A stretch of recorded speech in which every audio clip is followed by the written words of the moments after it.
Assalamualaikum warahmatullahi wabarakatuh. Alhamdulillah wassalatu wassalamu ala Rasulillah nabiyina Muhammadin wa ala alihi wa ashabihi wa man wala.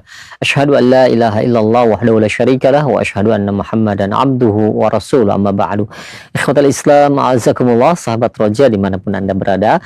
Alhamdulillah di kesempatan pagi hari ini kita dapat bersua kembali dan kita akan ikuti bersama, kita simak bersama kajian ilmiah atau materi yang akan disampaikan oleh Al-Ustaz Dr. Ali Musli Syamjan Putra Hafizahullah secara langsung dari pembahasan faedah-faedah secara Islam. Dan Alhamdulillah kami sudah terhubung dengan beliau yang berada di Stay IMSA di Pekanbaru.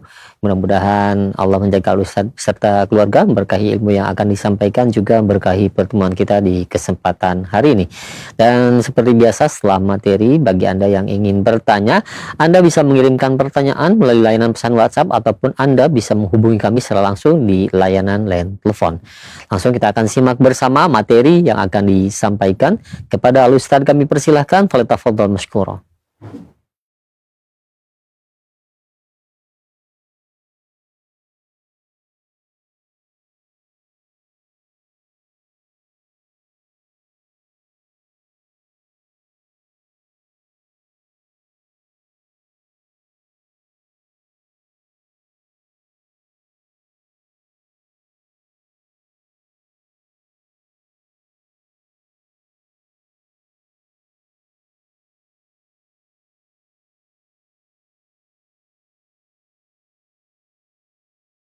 Bismillah. Assalamualaikum warahmatullahi wabarakatuh.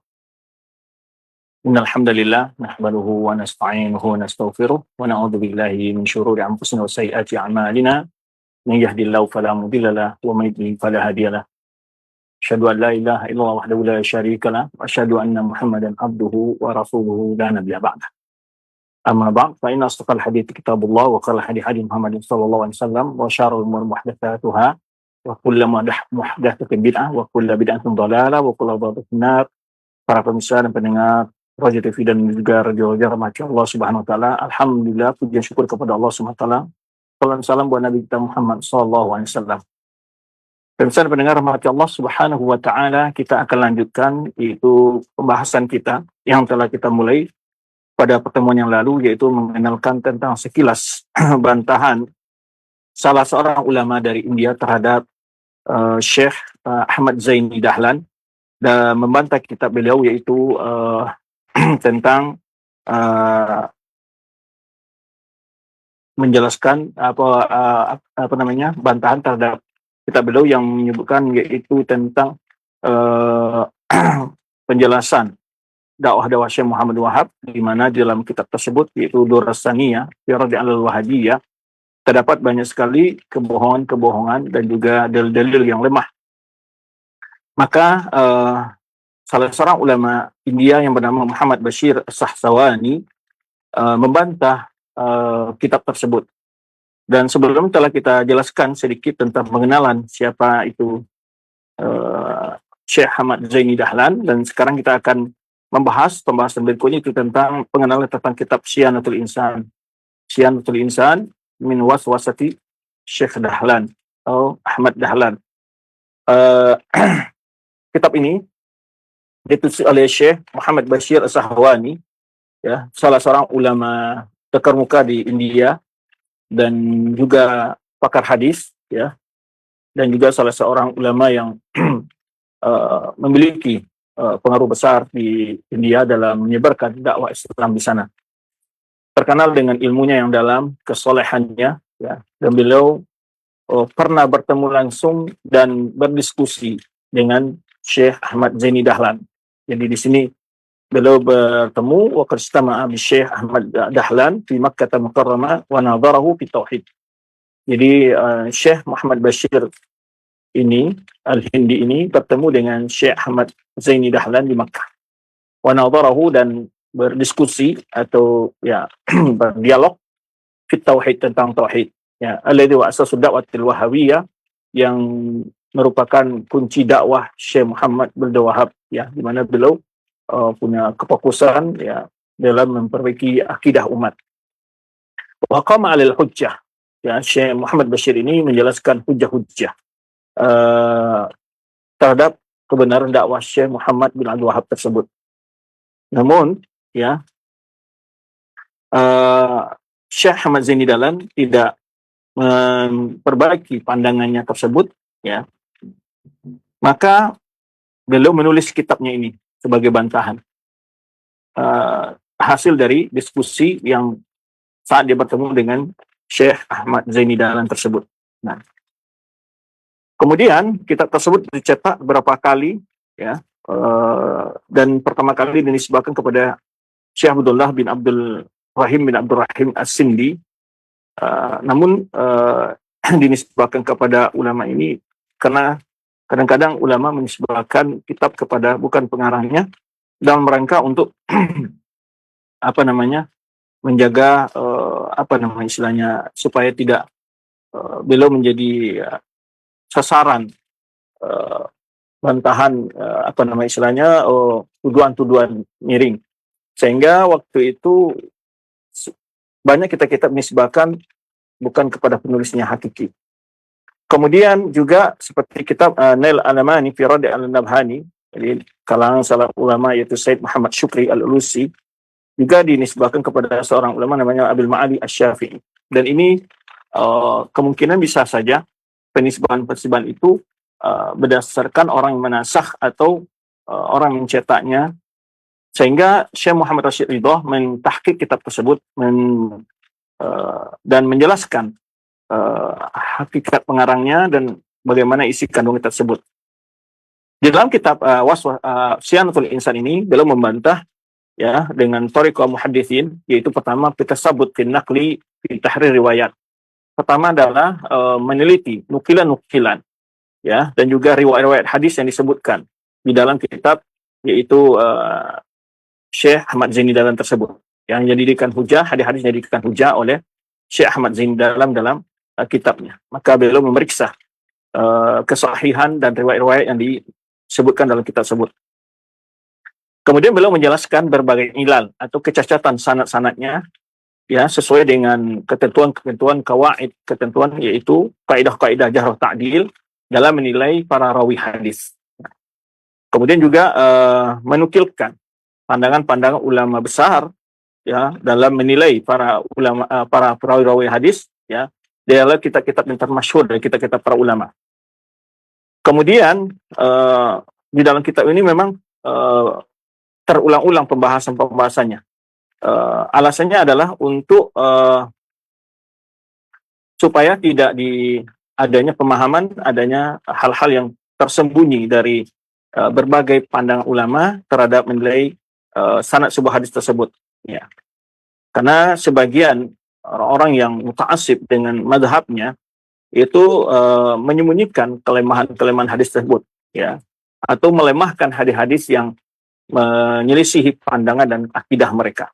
Maka di sini beliau terpaksa disebutkan oleh Syekh Muhammad Rashid Ridho, beliau mengulang beberapa riwayat tersebut, meneliti dan dengan sangat rinci, tentunya yang lebar, supaya jangan sampai ada orang menuduh bahwa beliau umpamanya menyembunyikan pendapat-pendapat ulama tentang hadis tersebut.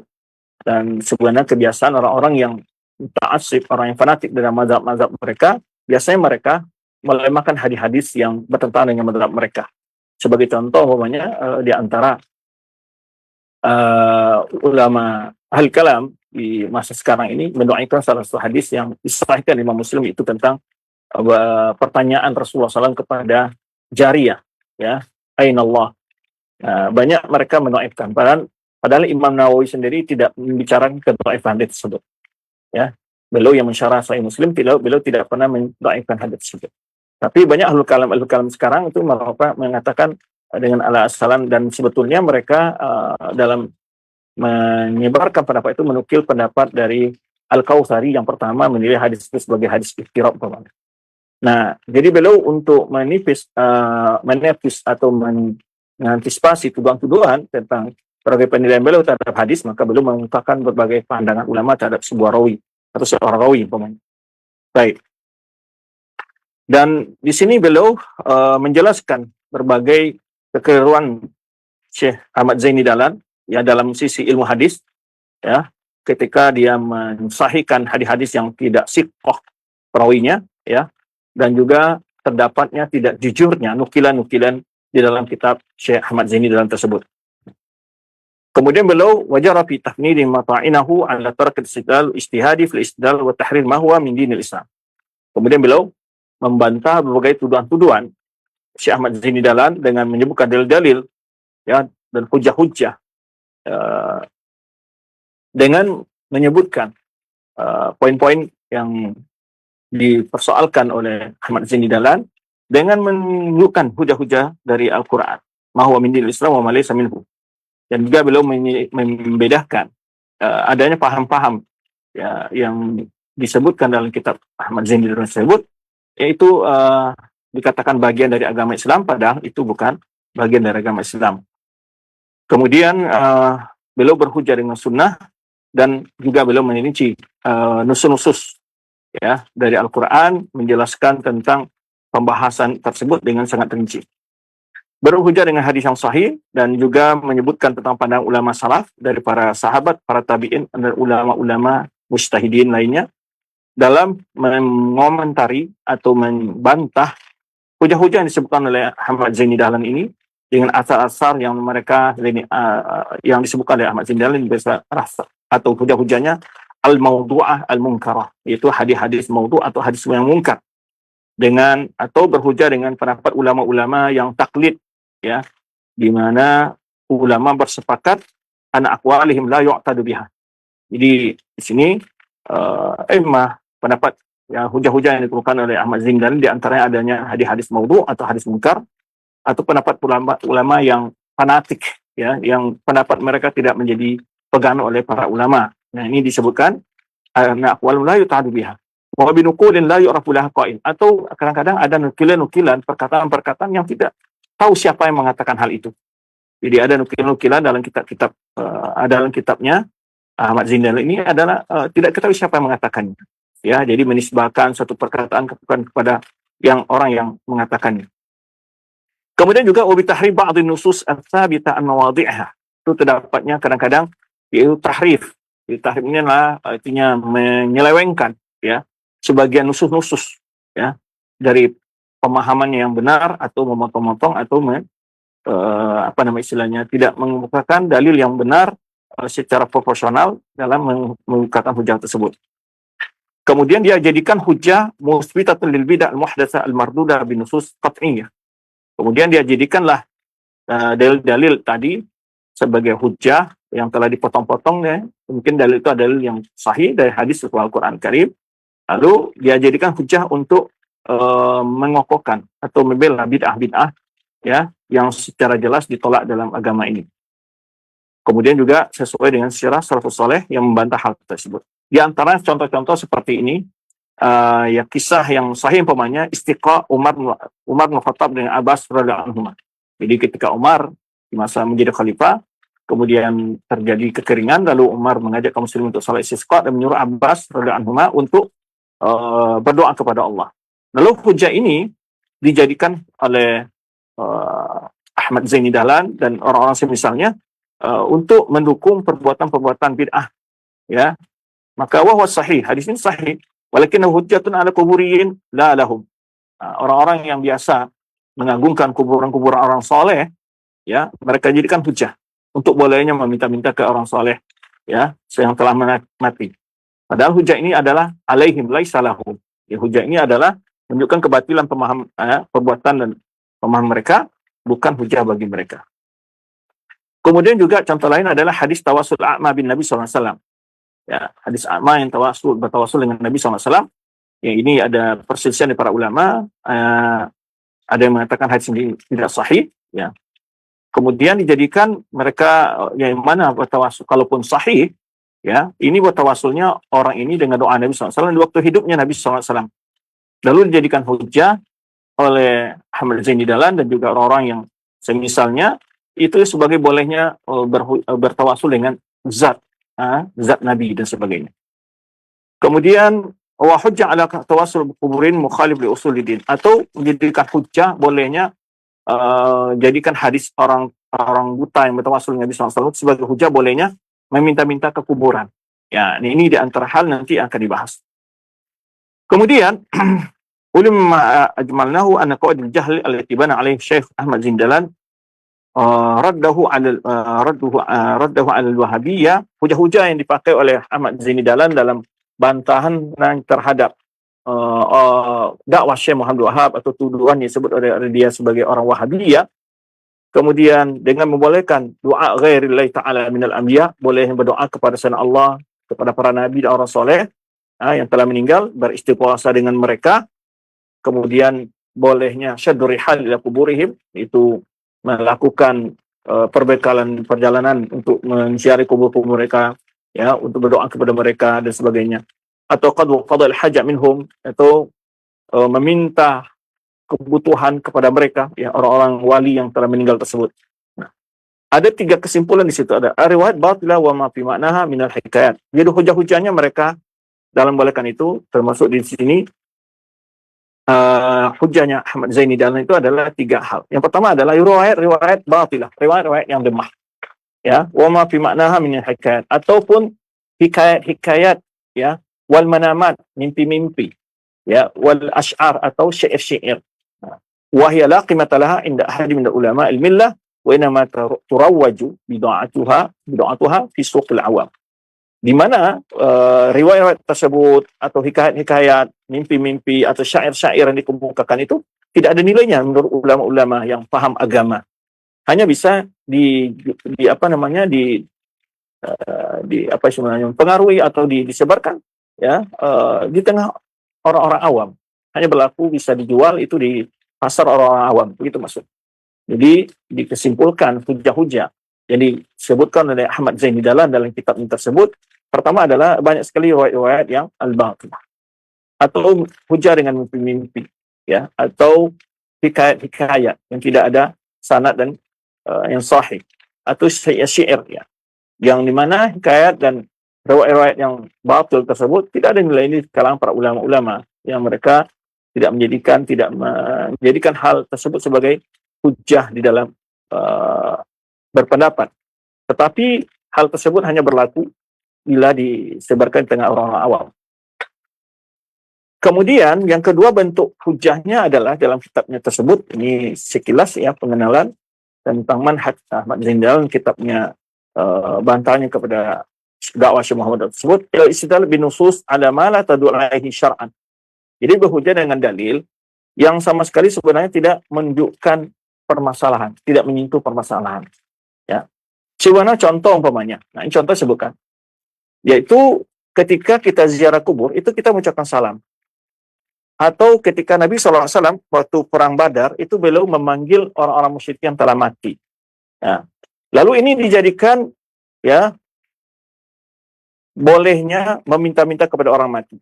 Dan orang mati itu mendengar doa orang yang hidup. Nah ini yang dicontoh-contohnya. Jadi dalilnya kadang-kadang benar, tapi digunakan dalil itu untuk permasalahan-permasalahan yang tidak ada hubungannya. Jadi dalil bahwa Nabi SAW ketika perang Badar, setelah orang musyrikin itu dikumpulkan dalam sebuah sumur, lalu Rasulullah SAW memanggil mereka, hal wajadtum mau'adaka rabbukum, apa kalian telah mendapatkan apa yang telah dijanjikan oleh Rabb kalian?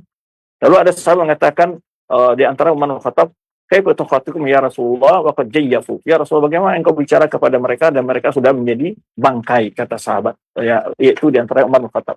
Lalu Rasulullah SAW menyebutkan ma antum musma'in lahum minni. Ya, kata Rasulullah SAW bahwa kalian tidak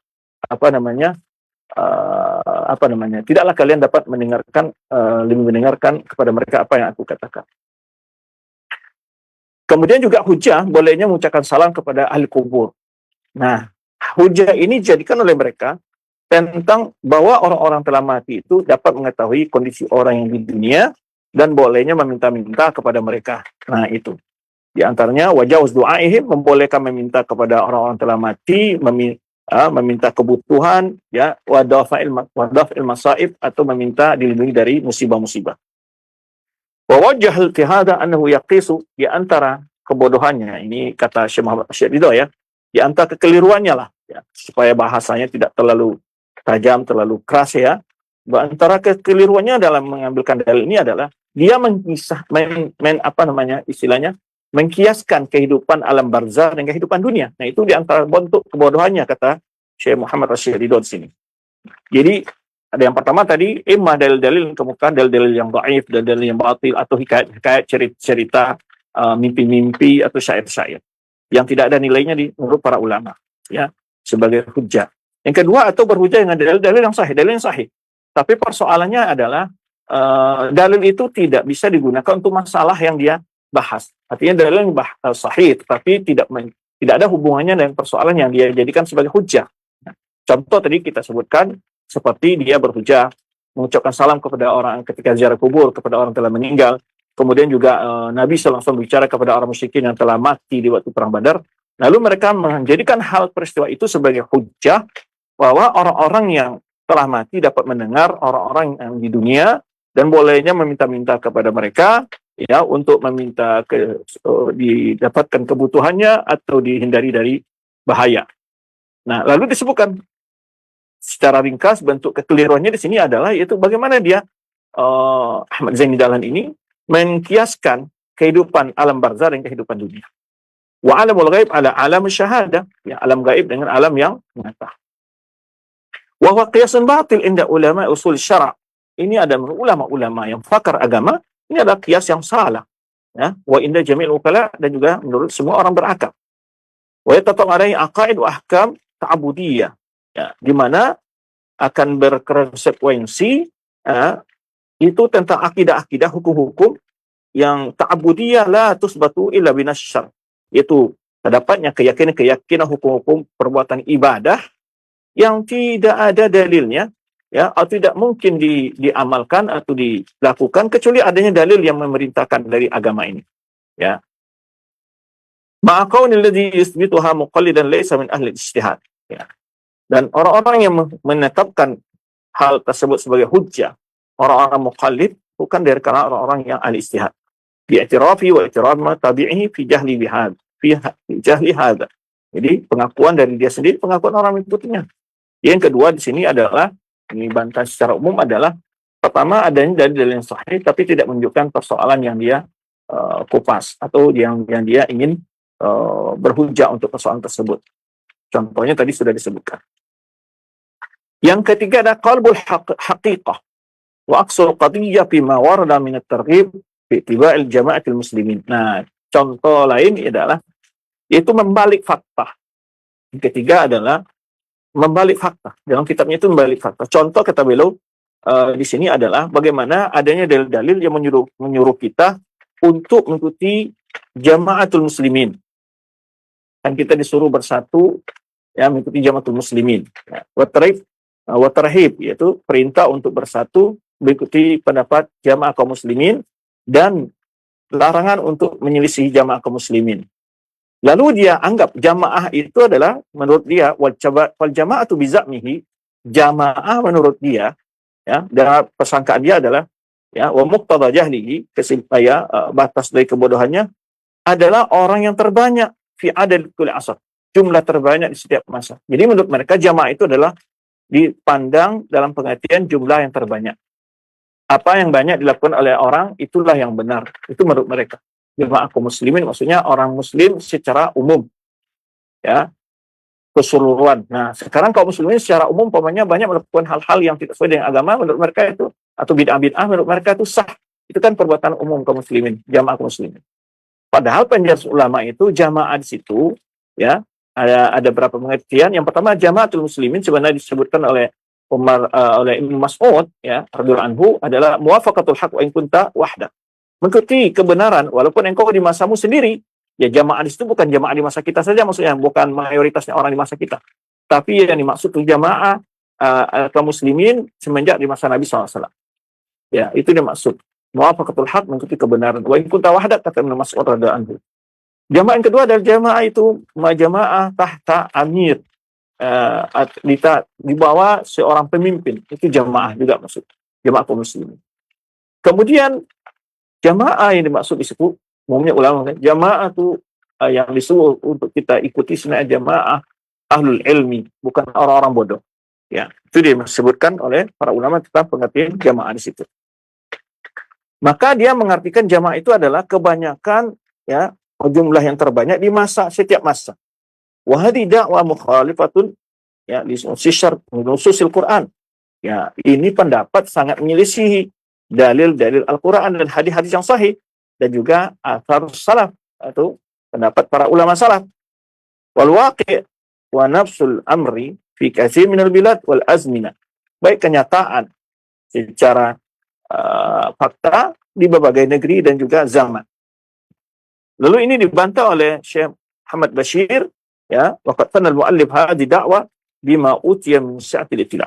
Jadi dibantah oleh Muhammad Bashir tentang pandangan ini, ya, dengan keluasan istilahnya referensinya, ya, bacaannya terhadap kitab-kitab hadis dan asar para ulama. Fabayyana ma warada minal ayat wa riwayat fiha. Lalu jelaskanlah ayat-ayat, hadis-hadis yang berkaitan dengan hal itu dan juga wa maqala ulama dan juga apa yang disebutkan oleh para ulama-ulama dalam menjelaskan tafsirnya dan menjelaskan makna-maknanya, ya. Di mana para ulama menjelaskan wa ma fi maknaha min fashwil bid'ah wa dhalalat ba'da khairul qurun. Itu juga dijelaskan tentang banyaknya tersebar bid'ah-bid'ah, kesesatan-kesesatan setelah lewatnya masa qurun al-mufaddalah. Disebut khairul qurun di sini adalah hadis yang disebutkan oleh Rasulullah, sebuah hadis, yaitu khairun nasi qarni tsumma alladziina yalunahum tsumma alladziina yalunahum. Sebaik kurun atau sebaik manusia, ya, adalah orang hidup di masaku Rasulullah SAW, kemudian generasi berikutnya, kemudian generasi berikutnya. Nah, yang dimaksud di situ, ya, kalau Ahmad Zaini Dahlan menyebut adalah pendapat kebanyakan orang muslimin, bukan pendapat kebanyakan ulama, atau dimaksud di situ adalah pendapat ya ulama-ulama dari kalangan para salafus saleh. Baik. Wa qawlu kulli zaman ya'ti syarran mimma ba'dahu.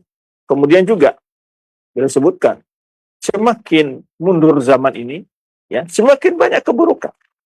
Jadi kemudian setelah itu bahkan disebutkan bahwa jumlah orang-orang berpegang dengan kebenaran itu jumlahnya lebih sedikit dibanding dengan orang-orang yang berada dalam penyimpangan. Hal ini berdasarkan yaitu hadis yang pertama sebutkan Rasulullah SAW, hadis iftirakul ummah, di mana Rasulullah SAW menyebutkan golongan yang menyimpang itu ada 72 golongan dan golongan yang berada di atas kebenaran hanya satu golongan. Nah, berarti di sini apakah kita ikut yang 72 golongan? Itu jumlah yang terbanyak. Nah, di sini dicoba didiskusikan bahwa ini maksud di situ bukan jumlah secara personal, tapi dimaksud adalah orang-orang yang mengikuti kebenaran, sebenarnya katakan Mas Mo tadi, atau mengikuti adalah ulama jumhur, ulama salaf, ya. Kemudian beliau menyebutkan situ wa man baqaya ta'ifatun al-haq fi kulli zaman hum aqallun. Sedangkan dalam hadis yang lain Rasulullah SAW menyebutkan bahwa orang-orang yang berada di atas kebenaran setiap zaman itu, setiap masa itu sedikit. Maka disebutkan oleh Rasulullah SAW dalam hadis, la tazalu ta'ifatun min ummati zahirina al-haq. La tazalu ta'ifatun, akan ada satu kelompok di kalangan umatku ini, kata Rasulullah SAW, ya, zahirina al-haq, mereka tetap berada di atas kebenaran. La yadurru man khalaf wa la man khadalahum. Tidak membuat mereka, ya, bergeser dari kebenaran itu, ya, orang-orang yang menyelisih dan menentang mereka. Nah, hatta taqum as-sa'ah, dan semakin dekat hari kiamat orang-orang berpegang kebenaran akan makin sedikit. Dan ini sesuai dengan fakta, ya, sesuai dengan fakta sejarah. Demikian juga kita banding jumlah di masa Rasulullah SAW juga jumlah orang berada kebenaran jauh lebih besar, ya, dibanding di atas masa tabi'in, kemudian masa tabi'in berkurang lagi sesuai dengan fakta yang disebutkan Rasulullah SAW, yaitu akan terpecahlah umatnya ke 73 golongan.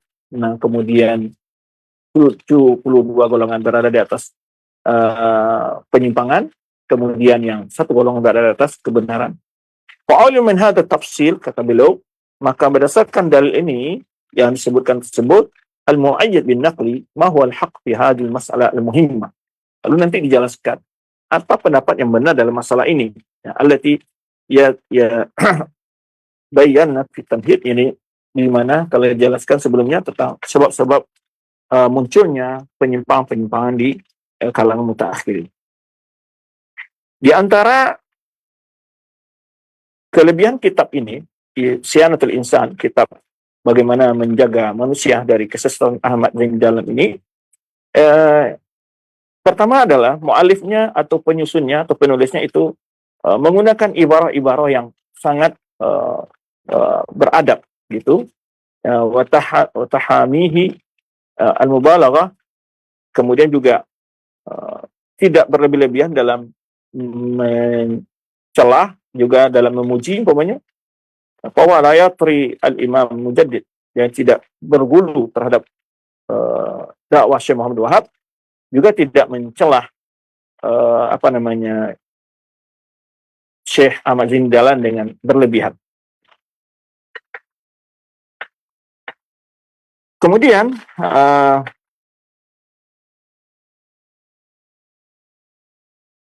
gimana beliau menanggapi setiap ada kebohongan-kebohongan, yaqulu fi kulli firyatin firayati, saat ada kedustaan-kedustaannya, ya, beliau mengatakan ya, kita kedustaan Syekh Ahmad Zaini Dahlan terhadap dakwah Syekh Muhammad Wahab, ya, atau nukilan-nukilan yang tidak ada sanadnya atau tidak bisa membuktikan di mana sumbernya. Apa kata Syekh Muhammad Bashir dalam ketika membantah ini? Hadza qaul lam tasihhu bihi riwayatun. Jadi begitu saya menunjukkan bahwa pendapat ini tidak ada satu riwayat yang sahih menjelaskannya. Kemudian beliau katakan faliyatini bi riwayatihi, hendaklah dia buktikan kepada kami mana riwayatnya, wa ma qila fi ta'dil riwayatihi, dan bagaimana pandangan ulama jarh ta'dil tentang rawi-rawinya, linujiba anha, agar nanti kami akan jawab. Itu kata Syekh Muhammad Bashir ketika mengomentari dalil-dalil yang dikemukakan oleh Ahmad Zaini dalam kitabnya tersebut, yaitu Syarh al-Wahabiyah. Kemudian wa jumlah ma yuqal fi hadzal kitab anu laysa raddan ala Syekh Dahlan. Jadi sebetulnya kitab ini bukanlah sekedar bantahan terhadap Syekh Ahmad Zaini Dahlan saja, tetapi juga setiap orang-orang yang berhujah dengan apa yang dinukilkan oleh mereka dari fuqaha, ya, mimma la hujjata fihi, ya, yang sebetulnya tidak, yaitu mereka yang mengikuti para hujah-hujah menggunakan hujah tersebut daripada al-fiqhi, mimma la hujjata fihi ka Syekh Taqiyuddin As-Subki, ya, yang sebenarnya tidak ada hujah di dalam itu, seperti Syekh Taqiyuddin As-Subki, Syekh Ahmad bin Hajar Haytami Al-Makki, bahwa raddun al-jami' kuburiyin. Tapi kitab ini adalah bantahan terhadap orang-orang yang berlebih-lebihan di dalam mengkultuskan, ya, kuburan orang-orang soleh, ya, atau wal mubtadi'in hatta ladzina ja'u ba'dahu ila zaman hada, dan juga para ahli bid'ah, ya, sampai pada orang-orang yang masa kita hidup di zaman ini. Jadi sebetulnya hujah-hujah yang dipakai oleh orang ahli bid'ah di dalam mengkultuskan kuburan, ya, dan beribadah di kuburan dan sebagainya, sebetulnya sudah terjawab dalam kitab Syiantul Insan ini, karena hujah-hujah mereka sama seperti yang disebutkan oleh Ahmad Zaini Dahlan. Ya, umumnya hujah mereka apa yang disebutkan Ahmad Zaini Dahlan atau Taqiyuddin Subki ataupun Ibn Hajar Al-Haytami. Baik. Kemudian beliau menyebutkan kekurangannya kitab ini adalah, yaitu ketika kitab ini ditulis oleh Muhammad Bashir itu tidak dibagi per bab, ya, bagi per bab atau memberikan judul, ya, wala fusulan mufassal. Jadi atau bab-babnya itu punya judul tertentu umpamanya, maka hal inilah yang disempurnakan oleh Syekh Muhammad Rashid Ridha, yaitu beliau menyebutkan waqad talaqaina hadza fi tabaqatina hadza faja'alna likulli safhatin unwanan fi alaha. Jadi kata beliau, hal itu telah kami antisipasi dan kami dalam cetakan ini beliau menjadikan ada judul setiap lembarannya, ya, di atas, ya. Kemudian juga beliau sebutkan dalam indeks, ya, pembahasannya, sehingga mudah untuk mengambil faedah dari kitab tersebut. Nah, ini sekilas tentang kitab Syiantul Insan ini. Adapun penulisnya tadi kita sebutkan adalah sebelumnya disebutkan dalam kitab yaitu Yaqut wal Marjan fi Dzikri Ulama Sahwan, itu terjemahan atau biografi tentang Syekh Muhammad Bashir ini. Beliau adalah seorang ulama yang hidup di India, ya, dan bahkan semasa dengan Mirza Ghulam Ahmad. Bahkan beliau pernah diminta oleh para ulama untuk munadharah, untuk berdebat, ya, dengan Mirza Ghulam Ahmad. Beliau hidup di pertengahan abad 13 Hijriah, ya, dan bapaknya atau orang tuanya telah meninggal di saat dia berumur 9 tahun. Kemudian dia wakanul akhawan, dia punya 2 saudara, kakak 2 orang dan adik 1 orang. Kemudian tinggal di Lucknow. Waqadha fi zaman tufulati fi Lucknow. Lucknow ini adalah kota umat Islam dari dulu, dan di sana terdapat banyak sekali manuskrip. Ya, ketika waktu kami mengadakan penelitian untuk di tesis S2 dan disertasi S3, itu ketika kita mencoba meneliti atau membuka fihris atau indeks manuskrip di dunia, di perpustakaan, itu banyak sekali di Lucknow ini tersimpan karya-karya para ulama. Dan Lucknow ini terkenal setelah ada di India, diisi oleh ulama-ulama Islam yang kompeten, ya, dalam ilmu, terutama dalam ilmu hadis. Nah, maka beliau ini hidup di sini, di Lucknow ini, kota Lucknow ini, ya, di situlah beliau belajar membaca Al-Quran, ya. Kemudian juga beliau bertemu dengan seorang ulama besar di India yang terkenal, Sadiq Hasan Khan. Sadiq Hasan Khan ini seorang ulama juga, beliau punya kitab yang banyak juga, seorang ulama India. Sadiq Hasan Khan, dan beliau pernah diminta oleh Sadiq Hasan Khan untuk mengajar di pesantrennya Sadiq Hasan Khan, gitu. Jadi beliau hidup juga di masa ulama-ulama yang besar. Kemudian, maka tadi kita sebutkan beliau berjumpa, ya, dengan Ahmad Zaini Dahlan di Mekah, ya, yaitu saat melaksanakan haji, bertemu dengan Ahmad Zaini Dahlan, lalu berdiskusi secara syafawiyah, yaitu diskusi dalam bentuk langsung, ya. Kemudian setelah beliau kembali ke India, beliau tulislah diskusi-diskusi beliau dengan Ahmad Zaini Dahlan tersebut. Baik, itu kemudian ini tanadhara Syekh Ahmad Dahlan mufti Makkah. Ya, dia berdebat, ya, berdiskusi dengan Ahmad Zaini Dahlan ini di Makkah pada zamannya, dan Syekh Basim dalam masalah tauhid. Fakataba Syekh radan alaih kitab sama Sayantul Insan. Lalu inilah kitab yang sedang kita bahas, ini adalah kitab yang beliau tulis, yaitu bantahan terhadap Ahmad Zaini Dahlan dengan judulnya Siyanatul Insan an Waswasi Syekh Dahlan. Itu penjagaan manusia dari waswas Syekh Dahlan. Kemudian kitab ini menjadi terkenal, masyhur, dan dicetak oleh para ulama, ya. Kemudian tidak ada satu pembantahan dari orang-orang yang mukhalif, orang-orang yang menentang benar. Kemudian beliau sebutkan di sini bahwa juga beliau diminta, ya, untuk di masa Amirah, yaitu putri mahkota, yaitu Bikam, yang punya Taj Mahal. Nah, beliau juga diminta oleh Amirah Bikam ini untuk mengajar di Taj Mahal, itu yang akhirnya sekarang menjadi tempat dikuburkannya di istana Taj Mahal tersebut. Kemudian wakana Syekh qad du'iya li munadharah Mirza Ghulam Ahmad. Jadi Syekh Bashir Ahmad Bashir ini pernah diminta juga untuk berdebat dengan Mirza Ghulam Ahmad, ya. Syekh Bashir ini pernah diminta untuk berdebat dengan Mirza Ghulam Ahmad, ya, di Delhi.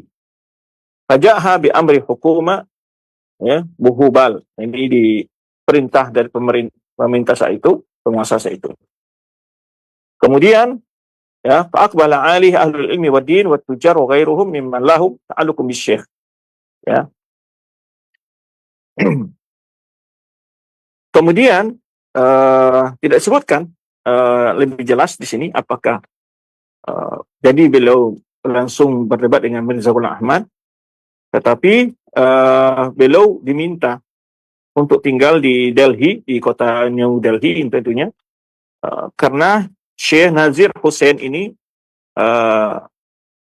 seorang ulama di situ sudah tua, maka Syekh Nazir Hussein meminta untuk menggantikannya di posisinya gitu ya, sebagai ulama besar di kota Delhi tersebut.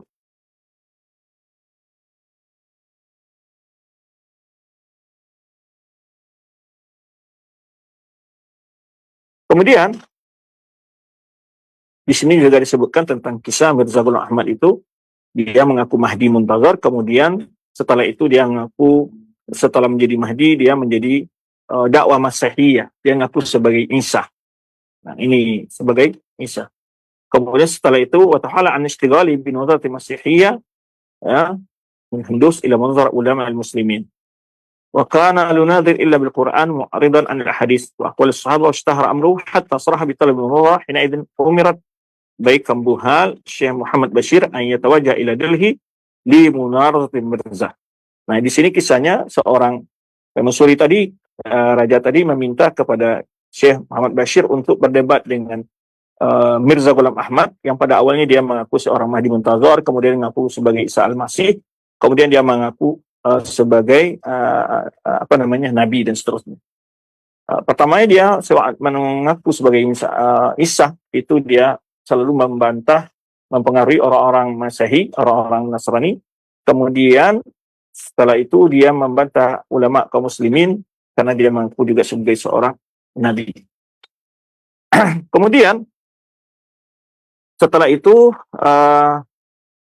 walamma lam yarda Mirza bin Munazar Syafawiyah tanadhara kitabatan wa huma fi Delhi.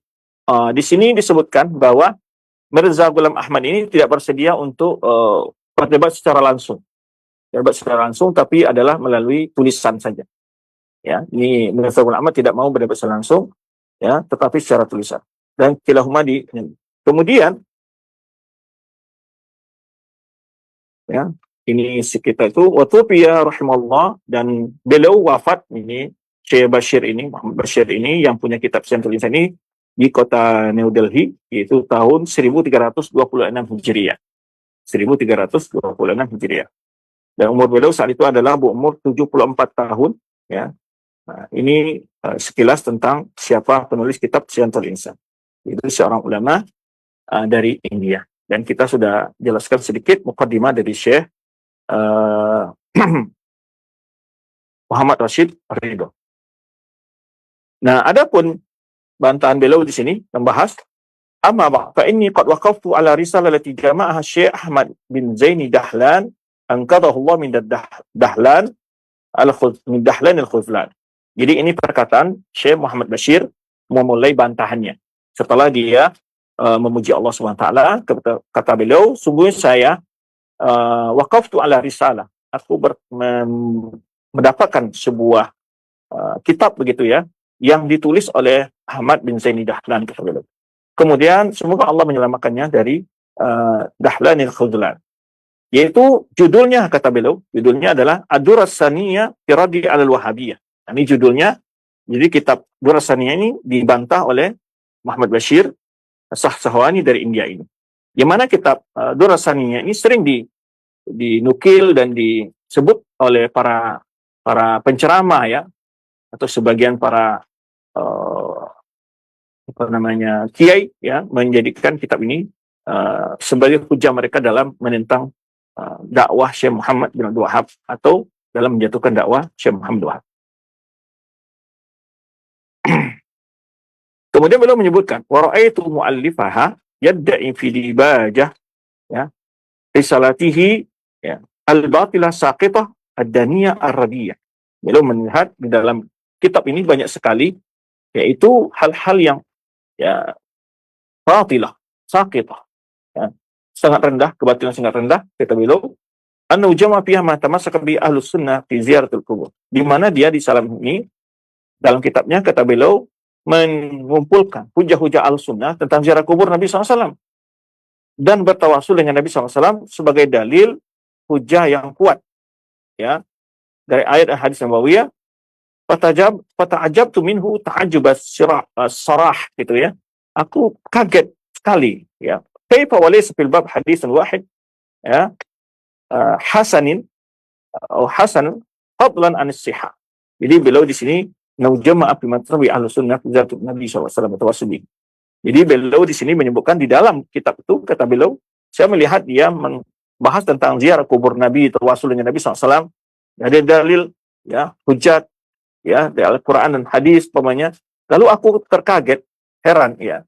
Karena tidak ada satupun hadis yang dipakai oleh dia itu hadis hasan saja, ya. Salah satu derajat hadis yang makbul itu hadis hasan, ya. Apalagi sahih, kata beliau. Fata'amaltu fiha ta'ammulan naqib al-basir. Aku mencoba meneliti, membahas dengan penuh ketelitian. Liki a'lam annahu hal sadaqa fi tilka da'wa am kadhaba. Ya. Kadhbal mujadid. Apakah dia memang benar dalam tuduhan-tuduhannya itu atau dia bohong, ya? Itu kebohongan membantah dalam kebutaan. Wajatu da'waha ariyatan anil libasis sidq. Kata Syekh Muhammad Bashir ini, aku dapatkan tuduhan-tuduhannya dalam kitab tersebut semuanya adalah yaitu sangat tidak ada kejujuran. Ya, artinya ariyatan alibas sidqi maksudnya adalah kalau ariyat kan telanjang ya dari pakaian kebenaran. Artinya tidak membawa kebenaran. Wal haqqu mubin atau kebenarannya.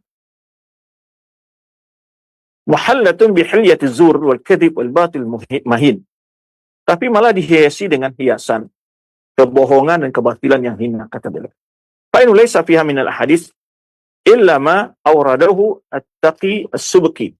Nah, hadis-hadis yang disebutkan oleh Ahmad Zaini Dahlan dalam kitab ini, kata beliau, adalah hadis-hadis yang disebutkan oleh Subki dalam kitabnya Fi Shifa'il Asqam, ya. Shifa'il Asqam, ya. Kemudian wahya da'iratun baina ihtimalat salasal as-siqam. Jadi kata beliau hadis-hadis itu tidak terlepas dari tiga kondisi.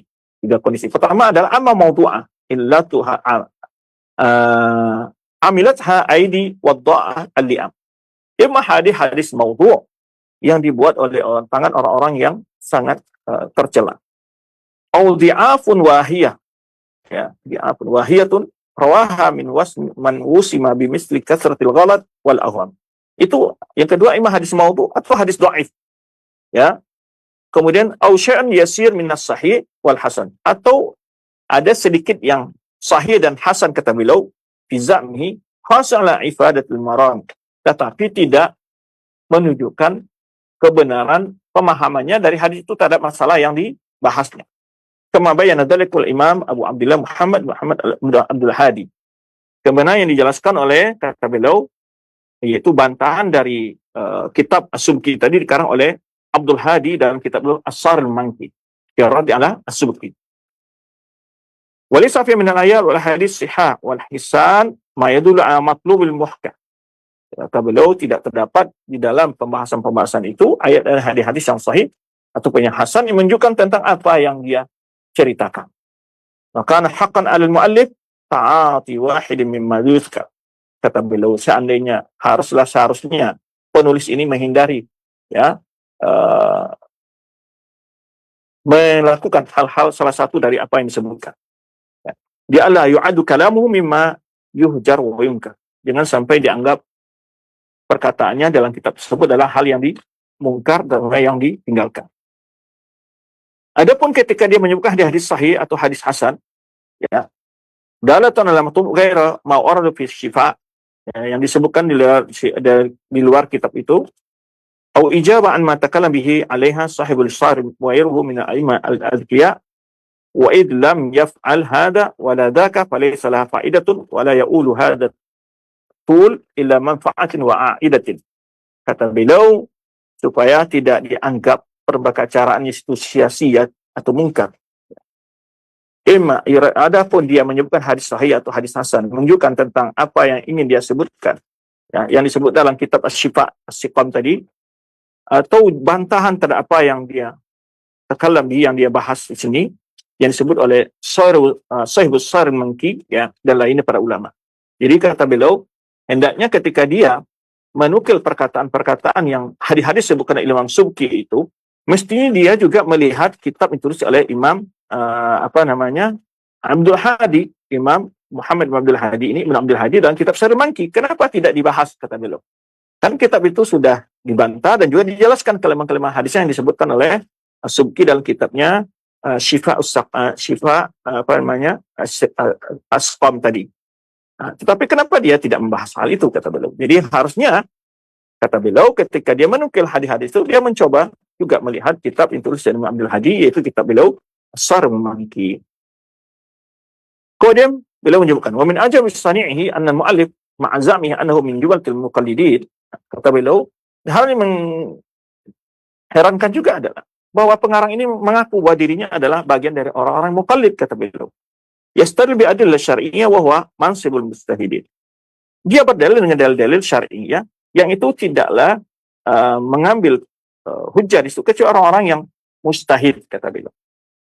Fa'anna li an unabbih ala ma waqa fihi min masawi, ya.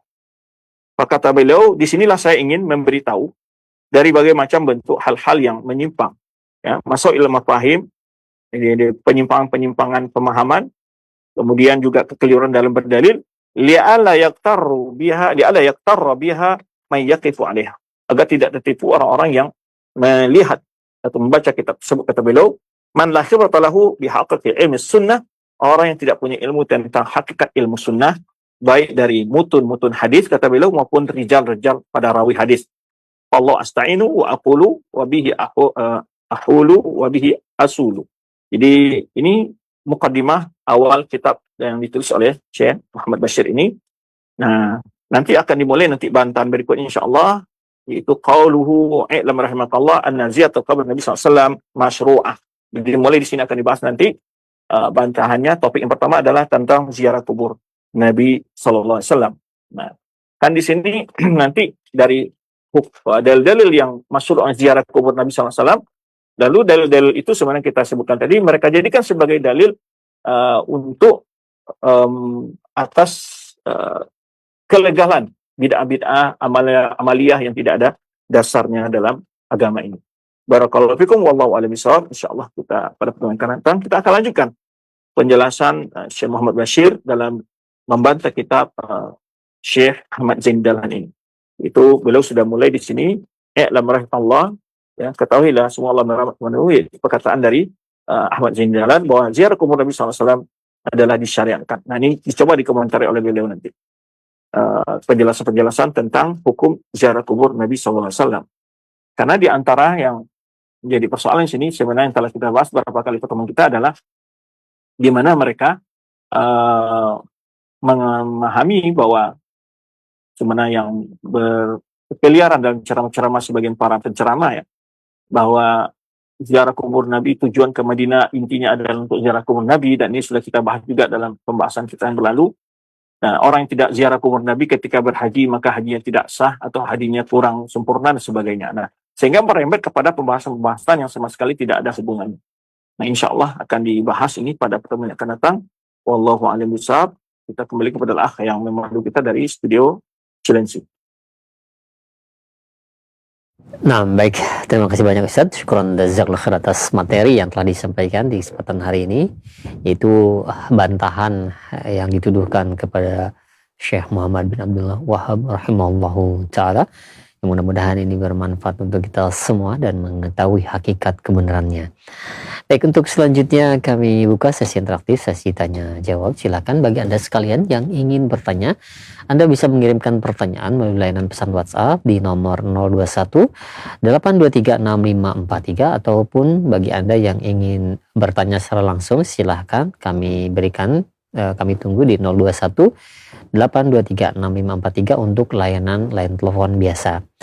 Nah, yang pertama Ustadz kami ajukan terlebih dahulu di layanan pesan WhatsApp. Yang pertama ada dari Ibu Rohaiti. Assalamualaikum warahmatullahi wabarakatuh.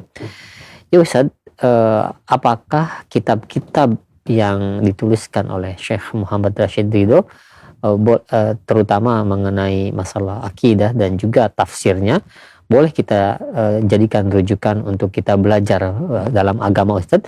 Mohon jawaban dan penjelasannya. Muhammad Rashid Ridho, beliau di antara gurunya adalah Muhammad Abduh. Dan Muhammad Abduh ini termasuk salah satu sekuler yang mengembang pemikiran sekuler. Tapi beliau salah gurunya Syekh Muhammad Latif. Tapi maka di dalam sebagian tafsir beliau secara umum para ulama menyebutkan, dan waktu saya hadir dalam sidang tesis waktu itu tentang akidah Muhammad Rashid Ridho, sangat dari sisi tauhid, uluhiyah dan asma sifat itu beliau seperti akidah Ahlussunnah wal Jamaah. Namun ada beberapa pendapat beliau menjadi catatan. Tapi secara umum para ulama memboleh mengambil faedah dari kita beliau. Namun tentu bagi orang-orang yang sudah memiliki pemahaman akidah yang baik lah ya, supaya nanti ketahuan di mana pemahaman yang mungkin dalam tafsir Al-Manar itu ada sesuatu hal-hal yang mungkin tidak sesuai dengan akidah Ahlussunnah. Tapi secara umum beliau di akhir hayat beliau itu sangat mendukung dakwah Ahlussunnah wal Jamaah. Ya. Wallahu a'lam bishawab. Baik, terima kasih banyak. Syukran jazakallah atas jawaban dan penjelasannya. Demikian, dan selanjutnya, kami ajukan kembali ada penanya. Ya Ustadz, saya seorang wanita hampir di usia senja Ustadz, dan saya single parent, dan qadarullah saya bekerja di rumah seorang yang non muslim Ustadz. Dan saya selama ini hanya mencari atau belajar di media sosial. Namun yang saya takutkan, saya mendapatkan dalil-dalil yang tidak sahih yang diambil dari saya belajar di media sosial Ustadz, karena kondisi kehidupan saya yang harus mencari nafkah. Mohon nasihatnya Ustadz, bagaimana caranya saya agar saya tidak salah dalam mengambil ilmu agama ini di media sosial. Mohon jawaban dan penjelasannya. Baik, untuk belajar melalui media sosial, pertama adalah dengarkan kajian-kajian ustaz-ustaz yang memang dalam penyampaiannya selalu menjelaskan tentang pemahaman salaful ummah. Di dalam memahami ayat hadis selalu mengkaitkan, selalu menjelaskan sesuai dengan pandangan para salafus saleh, yaitu para sahabat, para tabi'in, tabi'in, para ulama-ulama terkemuka dari umat ini. Itu yang pertama. Kemudian juga bisa dilihat dari sisi penjelasannya, apakah dia suka bercerita dongeng-dongeng, maka itu tidak perlu diambil. Karena ada sebagian ceramahnya penuh dengan dongeng kisah-kisah, terutama kisah-kisah para wali. Nah, ini biasanya itu banyak sekali kisah-kisah palsu yang dibawa. Maka hati-hati. Tentu bisa kita ambil dari sisi web ataupun sumbernya ya. Rata-rata umpamanya kajian-kajian berdasarkan kajian Al-Quran dan Sunnah, pemahaman salaful ummah, itu sangat masyhur baik TV-nya maupun di YouTube ya, itu banyak sekali. Nah, dengarkan saja hal-hal yang pasti. Kemudian jangan mengambil kesimpulan dari apa yang disampaikan dalam bentuk, kalau di media sosial itu ada yang pendek-pendek gitu ya, potongan-potongan, cuplikan-cuplikan. Itu kadang-kadang itu ada hanya itu cuplikan-cuplikan itu kadang-kadang menimbulkan kesimpulan-kesimpulan yang salah. Oleh sebab itu jangan langsung mengambil hukum dari kesimpulan sesuatu pencerahan yang sifatnya singkat ya. Contoh yang pernah saya contohkan adalah ketika umpamanya cuplikan tentang bahwa kita di dunia ini hanya sementara, bahwa kita hanya fokus ke akhirat. Kalau dipotong ceramah sampai di situ, nanti orang juga salah paham, dianggap kalau begitu kita tak perlu berusaha. Dan bukan. Nah, tentu hal-hal ini perlu diwaspadai. Pertama, ceramah yang pendek ini perlu, atau yang singkat-singkat, kadang-kadang ada yang 5 detik, 7 menit, 5 menit atau 7 menit ya, atau 10 menit. Kadang-kadang kan ada potong-potongan dikirim di grup WA atau di media sosial. Tapi kalau bisa, dengarkanlah kajian-kajian yang sifatnya membuka kitab, menjelaskan lebih persoalan lebih rinci. Jangan terbiasa dengan cuplikan-cuplikan atau jargon-jargon yang sifatnya akan menimbulkan keraguan atau kesimpulan yang salah. Kita ikuti kajian-kajian ustaz-ustaz yang selalu membimbing untuk istiqomah di atas sunnah Rasulullah SAW, dan juga mengajak untuk selalu belajar ilmu ya, dan mengambil ilmu dari sumber yang benar. Wallahu a'lam bishawab. Naam. Barakallahu fikum. Baik, terima kasih banyak Ustaz. Syukran jazakallahu atas jawaban dan penjelasannya. Nah, masih kami ajukan di layanan pesan WhatsApp. Ustaz, ada pertanyaan. Ya Ustaz, mengenai tuduhan-tuduhan yang dilekatkan kepada dua Syekhul Islam yang kita bahas ini, salah satunya yaitu Ibnu Taimiyah dan juga Muhammad bin Abdul Wahab, sehingga banyak sekali Ustadz manusia yang termakan dengan tuduhan tersebut. Nah, apakah mereka yang termakan tuduhan dari orang-orang yang menuduhnya karena ketidaktahuannya tetap dikatakan berdosa? Ustaz, mohon jawaban dan penjelasannya. Baik, tentu hal ini tidak bisa dihukum secara umum. Ya. Ada orang memang dia tidak tidak belajar sama sekali. Atau dia lebih fanatik kepada guru. Tentu mazmumnya di sini ada ketika dia tidak mencari kebenaran. Maka bila kita menuduh atau mendengar suatu tuduhan, maka kita tidak bisa langsung percaya selama tidak ada bukti yang nyata. Banyak dari orang-orang ini kadang-kadang memang cukup terprovokasi dengan istilah saja. Ini kaum ini, kaum ini, kaum ini. Tapi lalu karena fanatik kepada gurunya, maka dia mengikuti apa yang dikatakan gurunya. Jadi kesalahannya sini bermula dari awal ketika dia menganggap gurunya ini benar semua apa yang disampaikan. Sehingga tidak dia mencoba mencari bukti dari omongan gurunya, terutama dalam menilai satu kelompok. Maka kalau itu Allah SWT memerintahkan, ya, jika datang kepada kalian orang fasik atau suatu berita, maka buktikan dulu. Nah, ini yang efek ketika kita menuduh orang lain dan tidak ada bukti. Ini menjadi fitnah dan menjadi anak domba. Maka dia akan berdosa, ya, ketika dia tidak percaya dan tidak mencari bukti atau kebenaran dari apa yang disebutkan tersebut. Banyak orang-orang kan karena terprovokasi dengan itu. Tapi kalau memang dia terprovokasi karena dia keteledoran, dipengaruhi, ditipu dan sebagainya, tentu di luar kemampuan dia kalau dia ditipu dan sebagainya. Tapi bagi seorang muslim, dia harus apalagi di zaman sekarang nggak ada hal yang tersembunyi, sebenarnya hampir tidak ada itu maksudnya, karena informasi sekarang banyak sekali ya menyebar membantah tuduhan-tuduhan tersebut, baik melalui media sosial ataupun di website internet sebagainya, banyak sekali jawaban-jawaban. Tapi kalau dia mukasir dengan hal ini, maka dia tentu berdosa. Tapi kalau dia di luar kemampuannya untuk mencari bukti segala macamnya, ya, karena dia orang awam, hidup di desa, dia tidak tahu apa-apa, ya mungkin dia selamat dari apa yang dia. Selama dia juga tidak mengambil sikap. Kalau dia menghukum orang yang dituduh, ya, memucilkan, ya, di sikap ini dia tentu termasuk yang dihisab dari perbuatan. Maka oleh sebab itu agama kita yang mulia tidak boleh memudah-mudah dalam menuduh seseorang tanpa ada bukti. Contoh, sampai hari ini dari tokoh-tokoh yang masih menjelek-jelekkan dakwah Syekh Ibnu Taimiyah dan Muhammad Wahab, apakah mereka tidak membaca kitab-kitabnya? Dari mana, di halaman berapa? Ya, coba jelaskan di mana yang salahnya, ya, dari kitab-kitab tersebut. Tetapi yang mereka tuduh itu adalah mengatakan ketika Syekh Ibnu Taimiyah menetapkan sifat-sifat Allah, lalu mengatakan musyabbihah. Nah, kalau itu musyabbihah, padahal Syekh Islam Taimiyah sendiri banyak sekali menjelaskan hukum orang menyerupakan Allah dengan makhluk adalah kafir, jelas dalam kitab-kitab banyak sekali. Nah, ini model begini jelas dia berdosa ketika dia mengambil sebuah kesimpulan dengan tujuan untuk menghalangi orang dari mengikuti penjelasan yang benar, pemahaman yang benar. Jelas dia berdosa.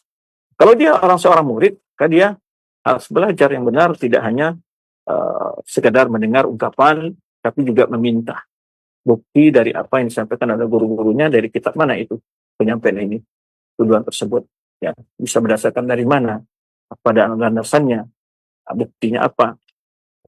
Alhamdulillah, betapa banyak orang-orang tersadarkan ketika bertanya kepada gurunya hal tersebut.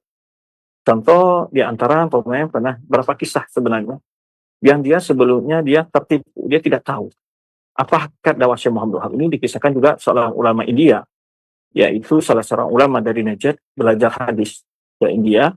Kemudian Syekh ini dikisahkan banyak oleh para ulama di Saudi. Dia setiap selesai salat subuh, dia itu selalu mendoakan keburukan untuk Syekh Muhammad Wahab.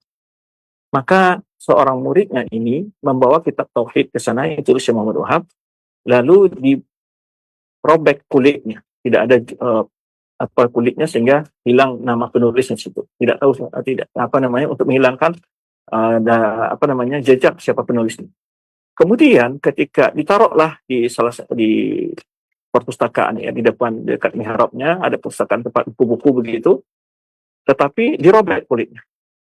Karena Syekh ini selesai salat ataupun dia mencoba melihat buku-bukunya, tapi ada yang ganjil sini, kok robek buku ini, apa buku yang robek ini?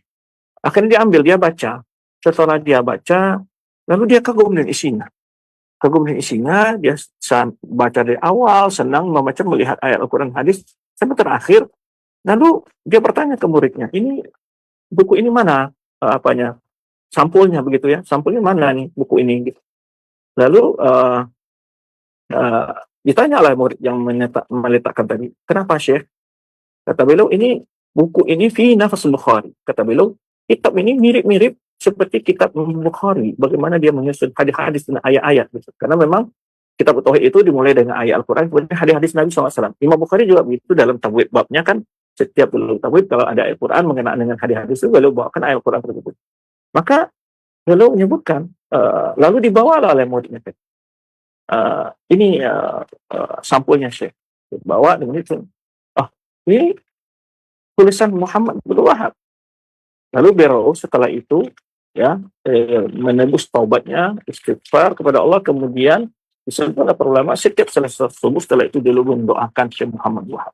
Nah, ini tentu hal ini seperti contoh orang yang tidak mendapatkan informasi yang akurat tentang Syekh Muhammad Wahab. Banyak sekali kadang-kadang seperti itu. Maka perlu kita mendakwai dengan bijak, kita menjawab syubhat-syubhat tersebut, ya, jelaskan kepada umat hakikat dakwah Syekh Muhammad Wahab atau Syekh Islam Taimiyah. Tujuan kita di sini bukan membela personalnya. Yang kita bela di sini adalah pemahaman yang beliau bawa. Itu adalah pemahaman yang sesuai dengan pemahaman salaful ummah. Itu maksudnya. Jadi ketika kita menjelaskan bantahan-bantahan, bukan maksud membela personal beliau. Ada pun personal beliau tidak maksum, kemudian juga jika orang-orang menzalim beliau, pasti beliau menerima amal yang luar biasa kelak di akhirat. Tetapi kenapa kita membela beliau adalah karena beliau memiliki pemahaman yang sesuai dengan pemahaman salafus saleh. Lalu pemahaman ini yang disalahkan orang.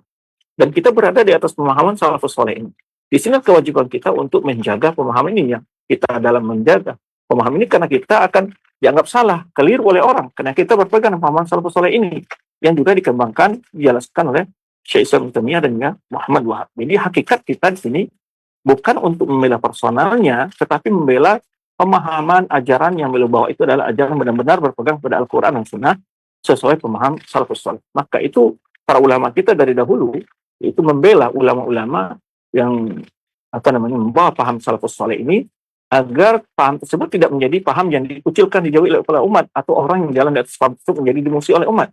Maka sekarang ini contoh orang mengucilkan sebagian orang, membenci sebagian orang karena dia menukil pendapat Syekh Muhammad Wahab atau menukil pendapat Syekh Islam Taimiyah atau menjelaskan ayat-ayat sesuai dengan penjelasan dijelaskan oleh Syekh Islam Taimiyah, karena pembahasan itu adalah sesuai dengan pembahasan salafus saleh. Bukan kita membela personal beliau secara hakiki, tapi adalah karena efek dari orang mencela beliau adalah akan mencela paham ilmu yang telah beliau wariskan kepada umat ini dalam banyak kitab beliau. Kemudian orang-orang yang mencoba mengikuti pemahaman tersebut akan dimusuhi. Maka disinilah letaknya kewajiban kita untuk menjaga dan membela pemahaman ini, di samping juga bahwa apa yang dituduhkan oleh kepada Syekh Islam Taimiyah dan Syekh Muhammad Wahab itu tidak benar, karena kita juga wajib menolong orang yang menzalimi atau dizalimi. Orang menzalimi dilarang, menolongnya adalah dengan menyelamatkannya dari kezalimannya agar dia tidak berbuat zalim. Nah, orang yang dizalimi perlu kita bela haknya, kita sebutkan bahwa ini perbuatan yang zalim. Karena Rasulullah SAW menyebutkan unsur akhwal zaliman atau mazluman, tolong saudaramu yang berbuat zalim atau yang dizalimi. Lalu sahabat bertanya, ya Rasulullah, kami mengerti bagaimana menolong orang yang dizalimi, tapi bagaimana menolong orang yang berbuat zalim? Tahjuruhu an zulmi, engkau menghalangi dia berbuat kezaliman. Ini bagian dari munasahah, bagian daripada meluruskan, menyelamatkan saudara-saudara kita yang mungkin jatuh ke dalam kesalahan seperti ini. Maka perlu kita memberikan informasi bahwa dia harus memperbaiki mauqifnya, pemahamannya, dan kesalahan-kesalahan yang selama ini mungkin dia tidak mencoba mencari kebenaran di balik itu. Wallahu a'lam bishawab. Nah, baik, terima kasih banyak Ustaz. Syukran jazakallahu khair atas jawaban dan penjelasannya. Mudah-mudahan ya jelas bagi kita semua, dan kita mau mempelajari mana tuduhan-tuduhan yang tidak benar ya dituduhkan kepada dua Syekhul Islam ini. Baik Ustaz, namun kita tidak dapat melanjutkan pertemuan kita di kesempatan hari ini karena waktu yang telah disediakan telah habis, Ustadz. Dan mungkin sekaligus ikhtitam di kesempatan hari ini. Nah, silakan Ustadz. Terima kasih atas kebersamaan antum semua. Semoga Allah SWT senantiasa melimpahkan rahmat dan keberkahan kepada kita semua, dan juga kepada teman-teman, saudara teman-teman yang ada di studio televisi dan juga studio Institut Insya. Allah SWT senantiasa memberkahi mereka, memberikan kesadaran mereka. Terima kasih. Mohon maaf bila ada kekurangan dalam materi ini. Subhanakallahumma wa bihamdika asyhadu an la ilaha illa anta astaghfiruka wa atubu ilaik. Wassalamualaikum warahmatullahi wabarakatuh. Waalaikumsalam warahmatullahi wabarakatuh. Jazakallahu khair sekali lagi untuk Ustadz. Terima kasih banyak atas waktu yang telah diluangkan, ilmu yang telah disampaikan, dan juga jawaban yang telah diberikan dari pertanyaan di layanan pesan WhatsApp. Mudah-mudahan menjadi ilmu yang bermanfaat untuk kita semua. Dan sekali lagi kami berdoa kepada Allah Subhanahu wa taala, semoga Allah menjaga Ustadz beserta keluarga, berkahi ilmu yang telah disampaikan, juga berkahi pertemuan kita di kesempatan hari ini. Mudah-mudahan Ustadz bisa memberikan kembali faedah yang bermanfaat di kesempatan yang akan datang. Demikian kami yang undur diri, mohon maaf apabila ada kesalahan. Assalamualaikum warahmatullahi wabarakatuh.